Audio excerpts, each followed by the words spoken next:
আমাদের জন্য সবচেয়ে ভয়ঙ্কর একটি চ্যালেঞ্জিং বিষয় হচ্ছে সন্তান রাগান্বিত হলে তাকে মারধর করা। আসলে ভিন্ন একটি চিন্তা ভাবনা নিয়ে যদি আমরা সন্তানকে লালন পালন করি তাহলে কেমন হয়, যেমন সন্তানকে রাগের মাথায় মারধর না করে ভালোবাসা দিয়ে একটু ভিন্ন পরিবেশ তৈরি করি তাহলে কেমন হয়। ভাবুন তো, আপনার সন্তান অনেক রাগান্বিত যে কোনো একটা বিষয় নিয়ে, আপনি তাকে ভাবছেন অনেক মারধর করবেন, কিন্তু পরিবেশটা যদি একটু চেঞ্জ করে দেন তাহলে দেখবেন সেখানে সবকিছু পরিবর্তন হয়ে যাবে।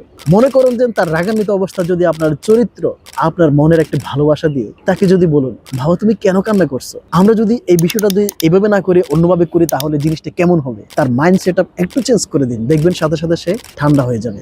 মারধর করার মধ্যে কোনো কল্যাণ নেই। আপনার শিশুকে যদি আপনি বেশি মারধর করেন, সেও বুঝবে যে মানুষকে মারাই হচ্ছে সংশোধনের কাজ।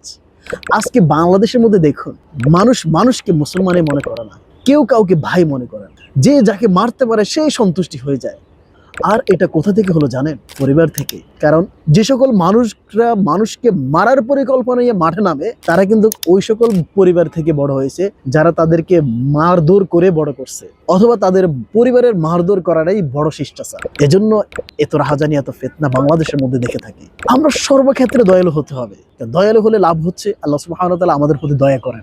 বুখারীতে একটি হাদিস রয়েছে, সেখানে আল্লাহ রাসূল সাল্লাল্লাহু আলাইহি ওয়াসাল্লাম বলছেন যে মানুষের প্রতি দয়ালু হয়, আল্লাহ সুবহানাহু ওয়া তাআলা তার প্রতি দয়ালু হন। তাহলে দয়ার ক্ষেত্রে সবচেয়ে বেশি হকদার হচ্ছে আমাদের সন্তান। আমাদের সন্তানের প্রতি যদি আমরা বেশি দয়া করি, সে এক সময় মানুষের প্রতি দয়া করা শিখবে, কারণ সে পিতা মাতা থেকেই শিখবে। আর পিতা মাতা হচ্ছে সবচেয়ে বড় শিক্ষক, সবচেয়ে বড় চরিত্রের শ্রেষ্ঠ শিষ্টাচার কেন্দ্র হচ্ছে পিতা ও মাতা, অর্থাৎ নিজস্ব পরিবার। এমন সন্তান যদি গঠন করতে পারেন তাহলে সে বাইরের পরিবেশে গেলেও কখনো কাউকে মারধর করবে না, কারণ তার ফিতরাতের মধ্যে জিনিসটা থাকবে না।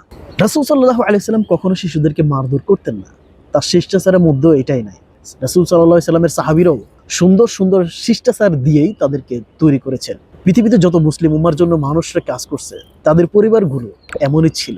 আমরা যদি সুস্থ পরিবেশ তৈরি করে সন্তানকে লালন পালন করতে পারি, মারধর না করে যদি ভিন্ন একটা পরিবেশ তাদেরকে দিতে পারি, অনেক প্রশান্তিময় একটা সন্তান আপনি খুঁজে পাবেন ইনশাআল্লাহ। তাছাড়া সর্বক্ষেত্রে যদি সন্তানকে যদি প্রশ্নের মাধ্যমে লেগে রাখেন যে আমরা দুনিয়াতে কি কারণে আসছি, কেন বা আসছি, আল্লাহর সন্তুষ্টির জন্য এসেছি, আল্লাহ আমাদেরকে পাঠিয়েছেন, মানে সর্বক্ষেত্রে আল্লাহর প্রতি তার ভালোবাসা তৈরি করার একটা পরিবেশ তৈরি করে দেন, দেখবেন ইনশাআল্লাহ মনে হচ্ছে সন্তানকে নিয়ে আপনি জান্নাতে বসবাস করছেন।